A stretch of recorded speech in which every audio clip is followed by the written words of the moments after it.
குறைந்த விலை நிறைந்த தரம் தங்கள் தேவைகள் அனைத்தும் ஒரே இடத்தில் ஜெயச்சந்திரன் டெக்ஸ்டைல்ஸ். சித்தார்த் அவர்களோட படம்னாலே இந்த சிங்கிள் ஷாட் தான். இருக்கப்பட்டரா இருக்கட்டும், மைனாவா இருக்கட்டும், எல்லாமே சிங்கிள் ஷாட்ல ஒரு செமையான பெர்ஃபார்மன்ஸ் கொடுத்துருவீங்க. 1000 பொற்காசுகள் அதுக்கான வாய்ப்புகளை கொடுத்துட்டா இருந்துச்சு, அதை தூக்கிட்டாரு.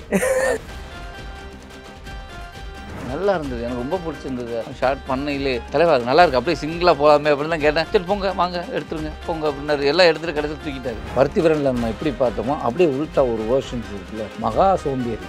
அந்த ஷூட் பண்ணும்போதெல்லாம் சரவணன் சார்லாம் அந்த சாப்பிட போகணுன்னாலே அப்படியே அப்படியே நடந்து சாப்பிட வேற போகணுமா அப்படிங்கிற லெவலுக்கு அது நெப்போலியன் சார் ஞாபகம் வந்தது. சரி நம்ம எல்லாம் போய் யூஎஸ் போயிட்டு வரலாமே, ஏன்னா ஒரு தடவை போயிட்டு வந்திருக்கேன், ஒரே நாளில் வந்துட்டேன். இந்த டைம் போய் பார்த்துட்டு வரலாம், அப்போ தான் அவருக்கு பர்த்டேன்னு தெரியும். சரி அவருக்கு சர்ப்ரைஸாக என்ன சந்தோஷப்படுத்தினார்ல, அவரை சந்தோஷப்படுத்தலான்னு சொல்லி பிளான் பண்ணி கிளம்புனது தான் அது. போன படத்தில் அப்படி ரோல் பண்ணிட்டோம், இதில் எனக்கு சின்னதாக அப்படி பண்ணுறோம் அப்படின்னு என்னோட வேலை. இதுவும் நடிப்பு தான். இதில் நான் என்ன பண்ண போகிறேன், அதுதான் எனக்குள்ளே இருக்கிறதுனால. ஆனால் எனக்குள்ளே தெரியும், இந்த இப்படி ஒரு படம் பண்ணி நீங்கள் இவ்வளோ ஆதரவு கொடு நீங்கள் நல்லாயிருக்கும் சொல்கிறீங்க, ஆனால் அந்த தியேட்டரில் அப்படி ஒரு ஆதரவு கிடச்சிருந்தா எனக்கு பெருசாக நடந்திருக்கும். அந்த இடத்துலையும் பொருளாதார ரீதியாக சக்ஸஸ் பண்ணுறதுக்கு கண்டிப்பாக நான் படம் பண்ணுவேன், ஜெயிப்பேன் அப்படின்னு ஒரு நம்பிக்கை இருக்குது.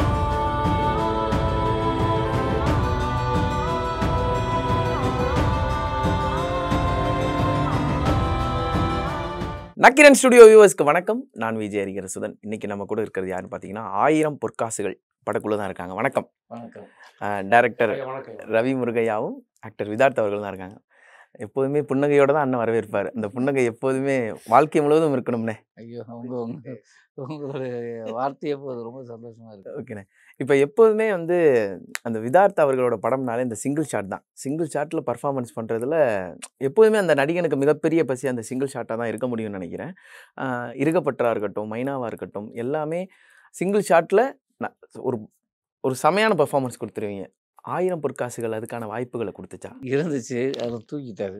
ஆனால் வரும் டெலிட்டட் சீனில் போட்டுருங்க தலைவா. ஆனால் அது என்னென்னா, இப்போ இருக்கப்பட்டதில் ஒரு எமோஷ்னலாக ஒன்று ட்ராவல் ஆகும். மைனாலையும் ஒரு கோபத்தை வெளிப்படுத்துறதா இருக்கும். கொள்ளைக்காரன்லேயும் இருக்குது ஒரு சிங்கிள் ஷாட்டு, அதுலேயும் ஒரு 3 நிமிஷம் இருக்குது, அதுவும் ஒரு கோபத்தை வெளிப்படுத்துறதா இருக்கும். ஆனால் இதில் காமெடியாக இருக்கும். நல்லா இருந்தது, எனக்கு ரொம்ப பிடிச்சிருந்தது. ஷார்ட் பண்ணையிலே தலைவா அது நல்லா இருக்குது, அப்படியே சிங்கிளாக போகாமே அப்படின்னு தான் கேட்டேன். சரி போங்க வாங்க எடுத்துருங்க போங்க அப்படின்னாரு. எல்லாம் எடுத்துகிட்டு கடைசியில் தூக்கிட்டாரு. நான் ஐயா தலைவா இந்த டயத்தில் எல்லாருமே அந்த இருக்கப்பட்டில் சிங்கிள் ஷாட்டை பற்றி நல்லா பேசுகிறாங்க, நல்லா ட்ரோல் ஆச்சு, அந்த சீன் தான் நல்லாயிருக்கும் தலைவா அப்படின்னு. பரவாயில்ல நம்ம டெலிட்டட் சீனில் போட்டுடலான்ட்டாரு. எப்படி இருந்தாலும் அது வந்துடும் அப்படிங்கிற ஒரு நம்பிக்கை. ஓகே. ஒரு படைப்பு எழுதி இருக்கிறதும் ஒரு படைப்பு முழுமையாக இருக்கிறதுக்கும் 2 வித்தியாசம் இருக்குது.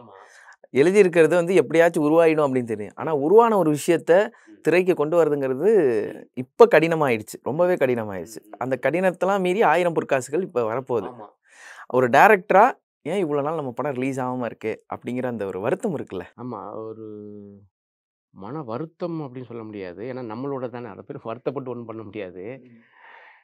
இப்படி அதை நான் எப்படியா எடுத்துக்கிட்டேன் அப்படின்னாக்கா, கடைசி காலங்களில் இப்போ நம்ம பேசிக்கிட்டது தான்.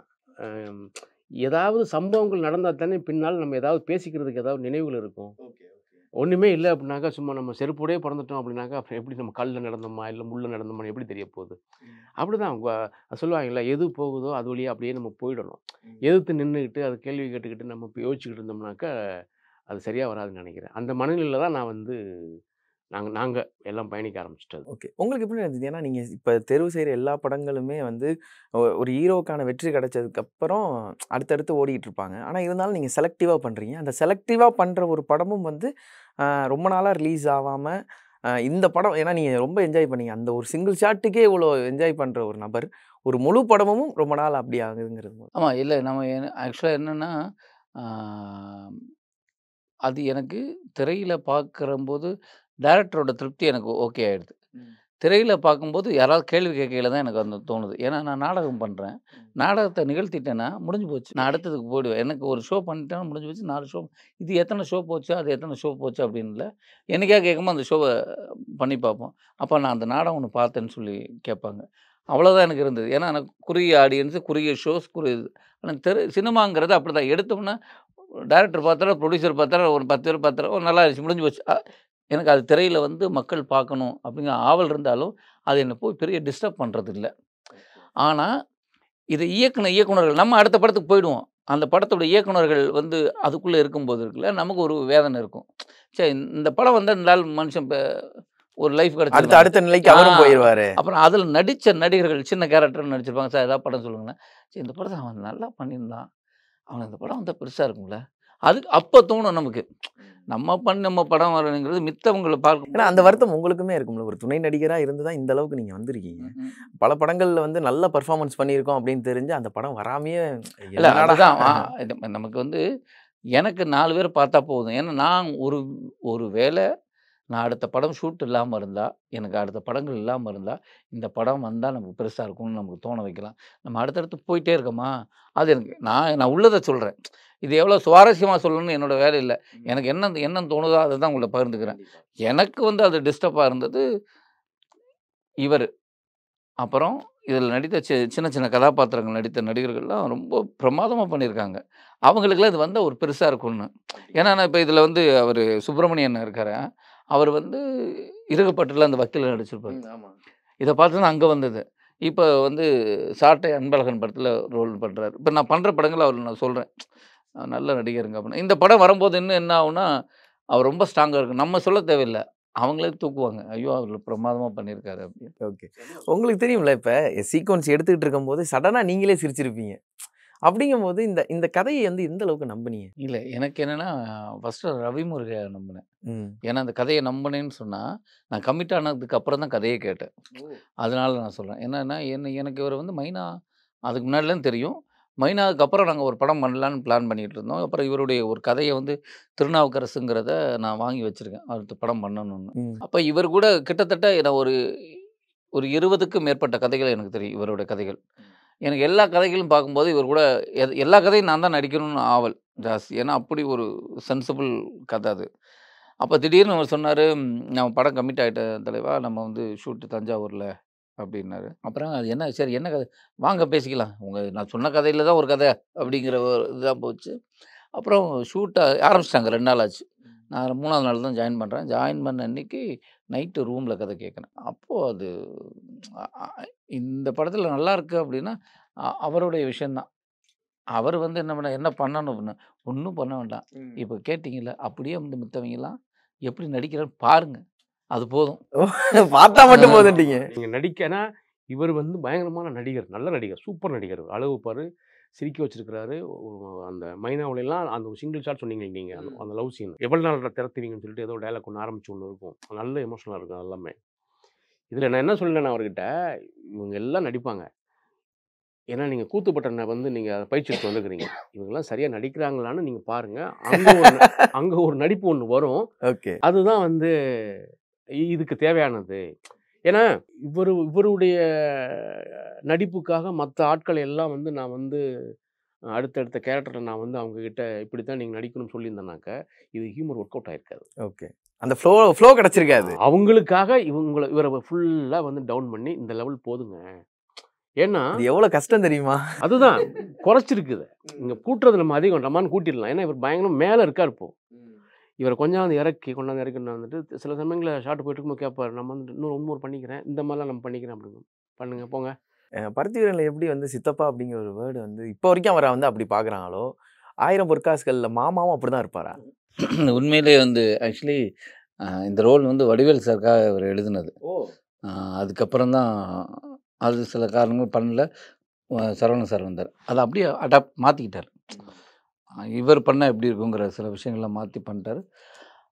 அல்டிமேட்டுங்க, அல்டிமேட். அவர் வந்து பருத்திவீரனில் நம்ம எப்படி பார்த்தோமோ அப்படியே உள்டா ஒரு வேர்ஷன்ஸ் இருக்குல்ல, மகா சோம்பேறி. அது நான் இருந்தாலும் உண்மையிலே அந்த ஷூட் பண்ணும்போதெல்லாம் சரவணன் சார்லாம் அந்த சாப்பிட போனாலே அப்படியே அப்படியே நடந்து சாப்பிட வேற போகணுமா அப்படிங்கிற லெவலுக்கு அந்த கேரக்டராகவே இருந்தார் ஷூட் வரையும். பிரமாதப்படுத்திட்டார்.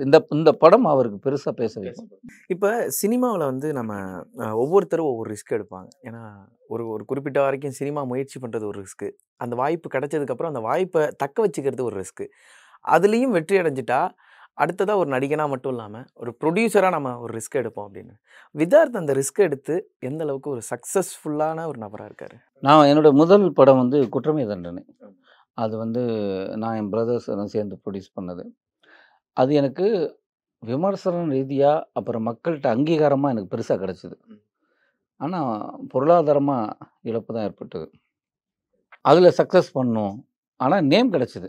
ஆக்சுவலாக அந்த படம் பாலாஜி சக்திவேல் சார் இன்றைக்கி நல்ல ஞாபகம் இருக்குது.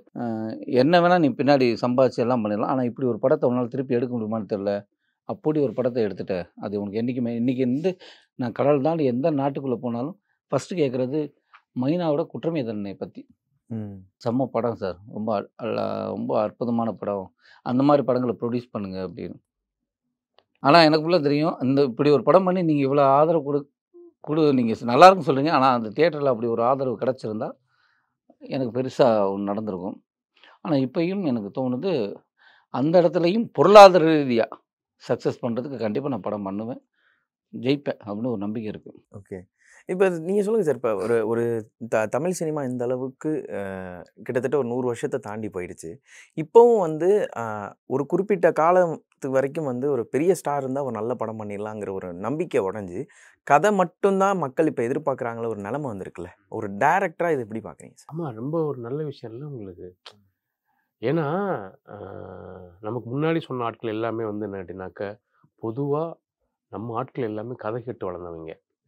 நாற்று நடும்போது கதை, தூங்குறதுக்கு ஒரு கதை, கருது கட்டி எடுத்துகிட்டு போகிறது கதை, எல்லாத்துக்குமே லேட்டாக வந்ததுக்கு ஒரு கதை, எல்லா ஸ்கூலில் வாத்தியார் ஏன்டா லேட், நான் பாட்டி செத்து போச்சுங்க, உடனே வீட்டில் இருக்க அப்பத்தா கொண்டுறது, அம்மத்தா கொண்டுறது.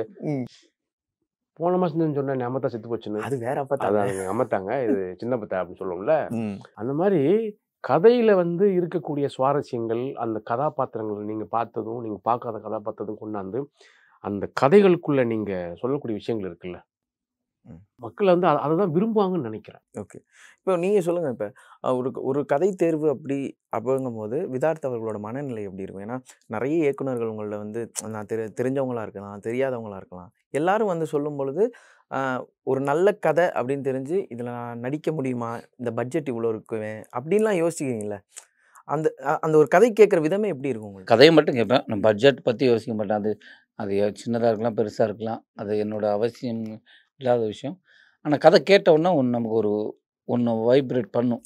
நான் உடனே என்ன சொல்லுவேன், செம்மையாக இருக்குங்க அப்படின்னு, நாளைக்கு கூப்பிடட்டா அப்படின்னு கூட சொல்லுவேன். நல்லா இருக்கு அப்படின்னு.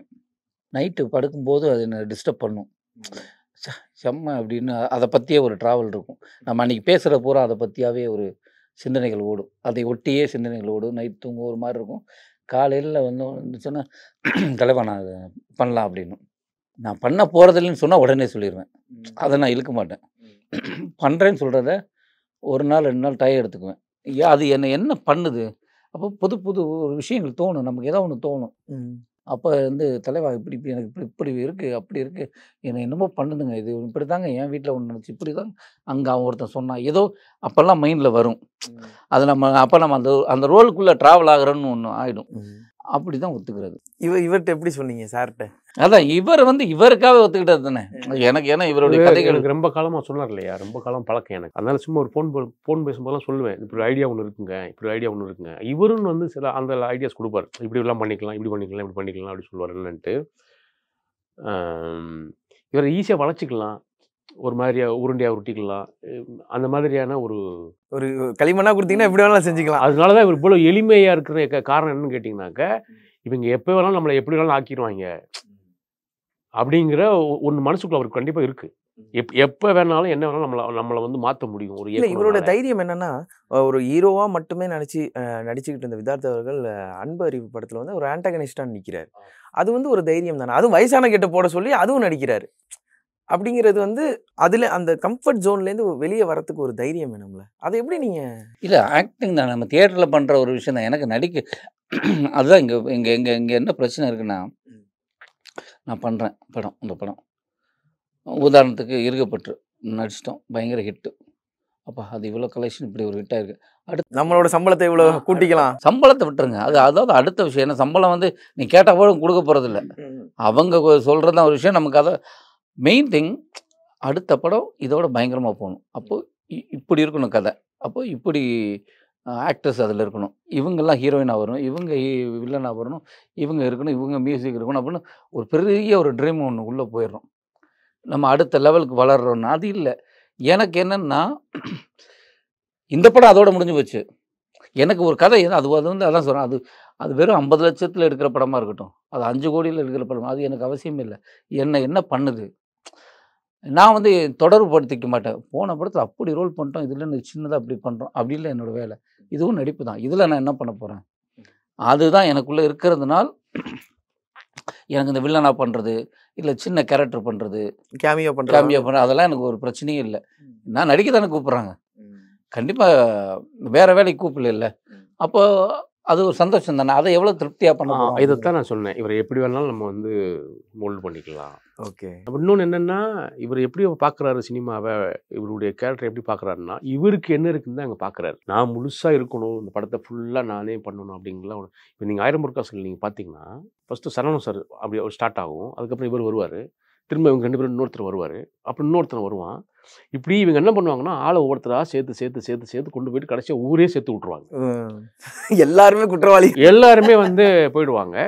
ஒரு சோம்பேறியாக இருந்த 2 பேர் வந்து ஒரு சம்பவம் நடந்ததுக்கு அப்புறமா எதமே இல்லை, விமர்சனம் எல்லாம் எழுதிட்டாங்களே எல்லாத்துமே, புதையல் கிடைச்சதுக்கு அப்புறமா இவங்க எப்படி வந்து ஓட ஆரம்பிக்கிறாங்க.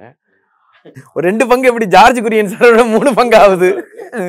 ஒரு ஆசை மனிதனுக்கு வந்து ஒரு ஆசை வந்துருச்சு, அதை வந்து சென்றடையணும்னு சொல்லிக்கிற ஒரு அவனுக்கு முடிவு பண்ணிட்டான்னா அவன் கொலை கூட பண்ணுவாங்கிறது அந்த கதையில் இருக்குது. ஏமாத்துவான்னு இருக்குது, பொய் சொல்லுவான்னு இருக்குது, திருடுவான்னு இருக்குது. அப்போது ஒரு மனிதனுக்கு தேவைன்னா அவன் என்ன வேணாலும் செய்வான் அப்படிங்கிறத நகைச்சுவையாக ஒரு நையாண்டியாக சொல்லியிருக்க தான் அந்த படம்.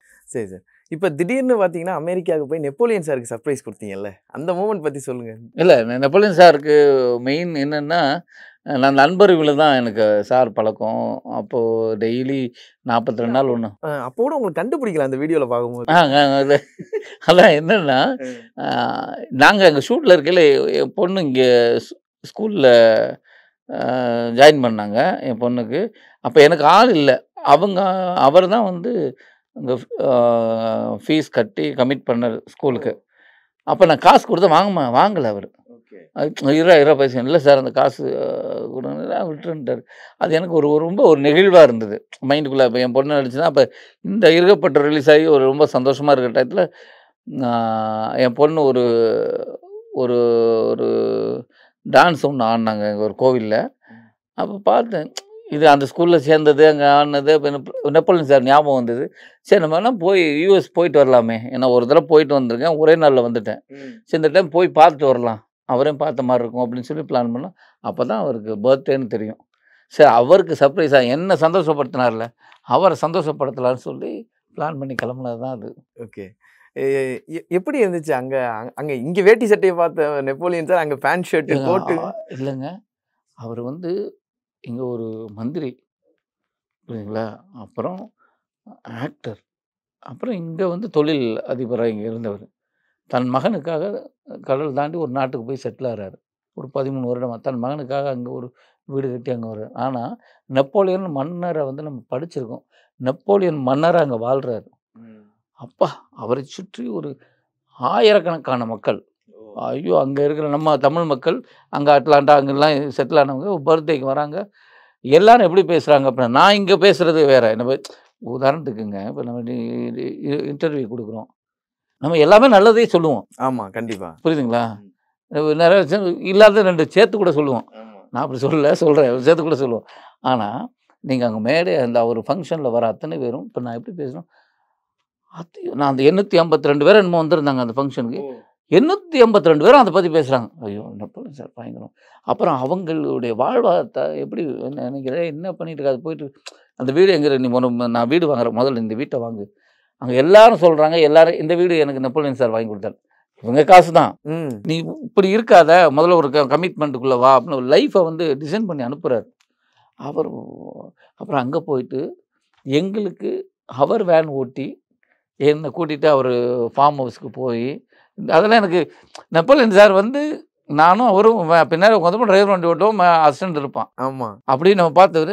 இவர் அந்த அவ்வளோ பெரிய வேன், அது 20 சீட்டு உள்ள பெரிய வேனை கிட்டத்தட்ட ஒரு 150 கிலோமீட்டர் ஓட்டிகிட்டு போய் அந்த ஊருக்கு போய் அவருடைய ஃபார்ம் ஹவுஸில் கொண்டு போய் காட்டி, திருப்பி வந்து இங்கே பாரு விதார்த்தம், இந்த இது இருக்குது பார்த்தியா, அந்த அது இருக்குது பார்த்தியா, இங்கே பாரு, இங்கே தானே. உங்களுக்கே ஒரு ஆசை வந்துருக்கும். எனக்கு எல்லாம் அவ்வளோ பெரிய மனிதன். அதை வந்து இங்கே வந்தால் நம்ம டிரைவர் வச்சுக்கிறோம், அதை வச்சுக்கிறோம், நம்ம காட்டணும், நம்ம என்ன அப்படிலாம் இல்லாமல் போயிட்டு அப்புறம் நான் ஊருக்கு போகிறேன் பர்ச்சேஸ் பண்ணி ஒன்று யார் போக சொன்னா நானில் வருவேன் வா அப்படின்னு மாலுக்கு கூப்பிட்டு போகிறாரு. இங்கே இருக்கும் பாரு, இங்கே பாரு, இங்கே வா, இங்கே பாரு, இங்கே பாரு. எனக்கு மிகச்சிறந்த மனிதருங்க. அதாவது நல்ல மனிதர். அது அவர் ஒரு நல்ல பையனுக்காக அங்கே போய் இருக்கிறாரு, எல்லாத்தையும் விட்டுட்டு. ஏன்னா ரொம்ப விஷயம் என்னென்னா, நடிப்பை விட்டுட்டு யாரும் போக மாட்டான். ஒருத்தர் அது வேண்டான்னு சொல்லிட்டு அங்கே போகிறாரு. அரசியலை விட்டுட்டு போக மாட்டான். ஆமாம், எல்லாத்தையும் விட்டுட்டு போகிறாரு. இல்லை எனக்கு என்னன்னா, இதை தாண்டி அங்கே போய் விவசாயம் பண்ணிக்கிட்டு இருக்காங்க. என்ன நீங்கள் நினச்சி பாருங்க, அவன் எவ்வளோ பெரிய மனிதராக இருப்பார். அங்கே போனால் அவரை சுற்றி அப்படி எல்லாம் ஆத்மார்த்தமான ஜீவன்கள். எனக்கு ரொம்ப பிடிச்சிருந்தது. உண்மையிலேயே நான் நெப்போலியன் சாருக்கு இவ்வளவு தூரம் பயணித்து போய் பார்த்தது என் வாழ்க்கையில் ரொம்ப சிறப்பான ஒரு விஷயமா நான் பார்க்குறேன். ஓகே, அதை விட சிறப்பான விஷயம் 1000 பொற்காசுகள் வந்து ரிலீஸ் ஆக போகுது. ஒரு படம் எப்போதுமே நமக்கு ஒரு திருப்தியை கொடுக்கும். 1000 பொற்காசுகள் எந்த அளவுக்கு ஒரு திருப்தியை கொடுக்கும்? இல்லை, கண்டிப்பாக எனக்கு வந்து வாழ்க்கையில் இப்போ நீங்கள் வந்து விதார்த்தா அவருடைய படங்கள் நல்லாயிருக்கும், ஒரு நல்ல ஆக்டர் அப்படின்னு ஒரு ஒரு விஷயத்த இருக்குது. எனக்கு பிடிச்சி எனக்கு நல்ல ஆக்டராக நல்ல படமாக பார்க்கல. எனக்கு ஒரு பர்சனல் ஒன்று பிடிக்கும். என்னென்னா, எனக்கு இந்த ஹியூமர் ரொம்ப பிடிக்கும். நான் நிறைய காமெடி படங்கள் பார்ப்பேன். எனக்கு காமெடி பண்ண ரொம்ப ஆசை. அப்படி ஒரு படம், நான் ஆசைப்பட்ட படம் வந்து வருது. அதுவே எனக்கு மிகப்பெரிய மகிழ்ச்சி. ஓகே சார், 1000 பொற்காசுகள், லட்சம் கோடி பொற்காசுகளாக வாழ்த்துக்கள். நன்றி நன்றி நன்றி நன்றியா, நன்றி.